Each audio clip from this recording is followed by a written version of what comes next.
नमस्कार दोस्तों। पाकिस्तान के आसान बलूचिस्तान प्रांत में सक्रिय संगठन बलूच लिबरेशन आर्मी ने मंगलवार यानी कि बीते कल के दिन 500 यात्रियों से भरी खचाखच एक ट्रेन को जिसका नाम है जाफर एक्सप्रेस इसको हाईजैक कर लिया। गाइस, हाईजैक के दौरान इन्होंने एक लंबी बहुत बड़ी संख्या में मतलब कि बहुत राउंड फायरिंग करी और इस फायरिंग में ट्रेन ड्राइवर समेत कई यात्री घायल हुए। और दोस्तों यहाँ पे जो हाईजैक किया है ना, ये हाईजैक करा है बीएलए ने, मतलब बलूचिस्तान या फिर हम कह सकते हैं बलूच लिबरेशन आर्मी ने। तो आपको ध्यान रखना है कि आखिरकार ये आर्मी है क्या। एक्चुअली बलूच लिबरेशन आर्मी एक विद्रोही और सशस्त्र अलगाववादी संगठन है जो पाकिस्तान से बलूचिस्तान प्रांतों में लंबे समय से एक्टिव है। और अफगानिस्तान से सटे हुए इस बलूचिस्तान प्रांत के लोगों का ये मानना है कि उन्हें वहाँ की सरकार मतलब पाकिस्तान सरकार बेसिक संसाधन भी प्रोवाइड नहीं करवा पा रही है, जिसे लेकर के वो पाकिस्तान से बलूचिस्तान की आज़ादी की मांग कर रहे हैं। गाइस, आपने मूवी देखी होगी पान सिंह तोमर। उसमें क्या था भाई, पान सिंह की पहले जो डिमांड थी काफ़ी हाथ जोड़ करके थी, भाई हमारे मोडे को मारा है, आप एफआईआर लिख लो। दरोगा बोलता है मरा तो ना। तो उसके बाद पान सिंह तोमर अपने एग्रेसिव मोड में आकर के खुद अपनी बंदूक उठा लेता है सरकार के खिलाफ। तो हम कह सकते हैं कि फिलहाल जो बीएलए है इसी प्रकार का एक संगठन यहाँ पर एक्टिव है, यहाँ पर बलूचिस्तान के अंदर, जो फिलहाल पाकिस्तान सरकार के अगेंस्ट एक लंबे समय से चल रहा है। गाइस, यहाँ पर आपको ध्यान रखना है कि फिलहाल यहाँ पर 182 यात्रियों को बंधक बना लिया गया था इनके द्वारा, और इस दौरान 20 पाकिस्तानी सैनिकों की जान गई है मुठभेड़ में। और संगठन ने बंधकों के बदले अपने लोगों की रिहाई का 48 घंटे का अल्टीमेटम भी दिया है। मतलब कि यहाँ पर जो नेगोशिएशन चला है, आपस में कम्युनिकेशन चला है सरकार का और बीएलए का, फाइनल डिसाइड ये हुआ कि हमारे कुछ बंधक हैं आपके पास में, उनको प्लीज़ रिहा करो। हाईजैक में दोस्तों मैक्सिमम पैसों की डिमांड नहीं होती है, बल्कि हमारे जो बंधक होते हैं उसको रिहाई की मांग करते हैं ये लोग। आपने पहले भी इतिहास में कई बार हाईजैक सुना होगा। दोस्तों बाद में सेना के सूत्रों से बताया गया है कि बंधकों में से 80 यात्रियों को छुड़ा लिया गया है। इनमें 26 महिलाएं और 11 बच्चे शामिल हैं और इन्हें जी हाँ क्वार्टा पहुंचाया गया है। बाद में पुलिस ने यह कहा कि 35 लोग ही अब बंधक हैं। अब सवाल दोस्तों ये खड़ा होता है, क्या वास्तविक रूप से पाकिस्तान की सरकार इन बीएलए की डिमांड मानेगी या फिर नहीं? आपको क्या लगता है? वैसे दोस्तों पाकिस्तान के हालात ना काफ़ी खस्ता हो चुके हैं और टेररिज्म इंडेक्स में जो पाकिस्तान की रैंक है वो 2nd रैंक है। हमको दोस्तों लगता है कि सीरिया में कंडीशन काफ़ी ख़राब है। सच कहूँ तो सीरिया से भी बद से बदतर हालात इस समय पाकिस्तान के अंदर हैं। सीरिया के इंडेक्स में रैंक दोस्तों केवल 3rd है। थिंक अबाउट इट, विचार जरूर करिएगा।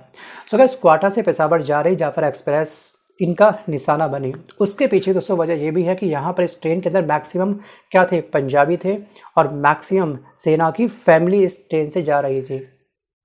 तो इससे बढ़िया मौका शायद बीएलए के लिए कोई नहीं था। बलूचिस्तान सरकार ने ट्रेन में भारी फायरिंग होने की पुष्टि की है और साथ ही लोगों से शांत रहने और अफवाह पर ध्यान न देने की अपील करी है। क्योंकि दोस्तों इस टाइप की एक्टिविटी में ना सोशल मीडिया प्लेटफॉर्म पर कुछ भ्रामक वीडियो बन जाते हैं, केवल क्लिक बेट के चक्कर में बस वो कुछ भी सर्व कर देते हैं। तो यहाँ पर कहीं ना कहीं सोशल मीडिया प्लेटफॉर्म पर जो भी क्रिएटर हैं उनकी जिम्मेदारी बनती है कि प्रॉपर सटीक जानकारी आम जनता तक पहुँचाएं। गाइस, प्रांत के गृह मंत्री ने यह घटना की निंदा करते हुए कहा कि निर्दोष यात्रियों पर गोली चलाने वाले दरिंदे किसी भी रियायत के हकदार नहीं हैं और बताया यह गया कि घटना का मास्टरमाइंड दोस्तों अफगानिस्तान में है, जो कहीं ना कहीं बीएलए को सपोर्ट कर रहा है। दोस्तों बलूचिस्तान में आज़ादी की मांग करने वाले संगठनों में बलूचिस्तान लिबरेशन आर्मी जी हाँ जो ये बीएलए है सबसे ताकतवर है, क्योंकि इसको फंडिंग करने वाला देश कहीं ना कहीं ऐसे कयास लगाए जा रहे हैं कि अफगानिस्तान है। दोस्तों ये संगठन 70 के दशक में वजूद में आया था, लेकिन 21वीं सदी में प्रभाव दोस्तों इस बीएलए का काफ़ी अधिक बढ़ गया है और इनकी डिमांड जो दोस्तों को काफ़ी सशक्त हो चुकी है कि हमको पाकिस्तान से किसी भी हालत में या स्वतंत्र होना है और इसका मकसद बलूचिस्तान को पाकिस्तान सरकार से मुक्ति दिलाना है। और पाकिस्तान में इसे 2007 में यह इस संगठन को आतंकी संगठन घोषित कर दिया गया था। अब दोस्तों मेरा आपसे सवाल है कि लंबे समय से जो हमारा पड़ोसी देश पाकिस्तान है काफ़ी उतावला हो रहा है ब्रिक्स देशों में आने के लिए, हमारे समूह को ज्वाइन करने को लेकर के, क्योंकि लगातार दोस्तों हमारे जो ब्रिक्स संगठन में 5 देश थे, इसमें हमने 5 देश लास्ट ईयर और ऐड करे हैं, इसमें पाकिस्तान नहीं है।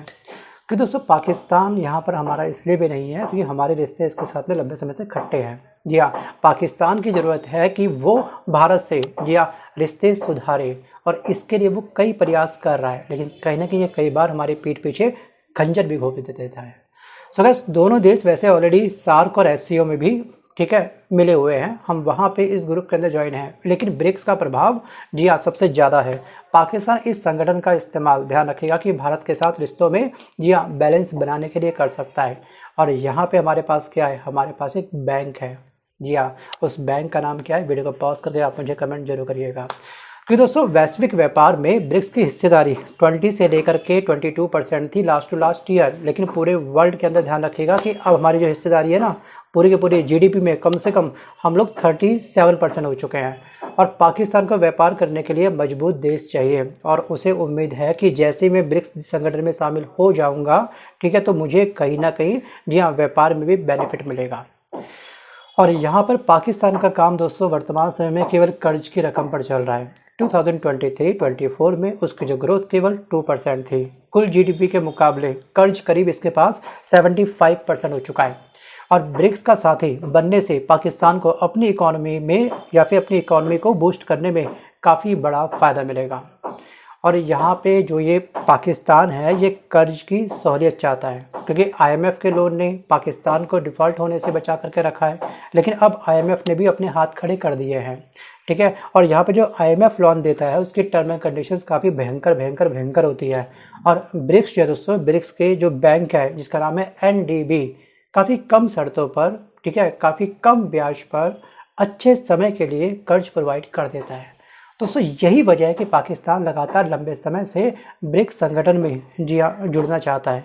वो अलग बात है कि हम लोग इसको जुड़ने नहीं दे रहे हैं। सो गाइस, आज के इस वीडियो में बस केवल इतना ही। अब मेरा आपसे छोटा सा सवाल ये है कि क्या वास्तविक रूप से पाकिस्तान को जी हाँ हम सब ने मिलकर के, 10 देशों ने मिलकर के, ब्रिक्स के तमाम देशों ने मिलकर के, क्या उसको वेलकम करना चाहिए या फिर नहीं?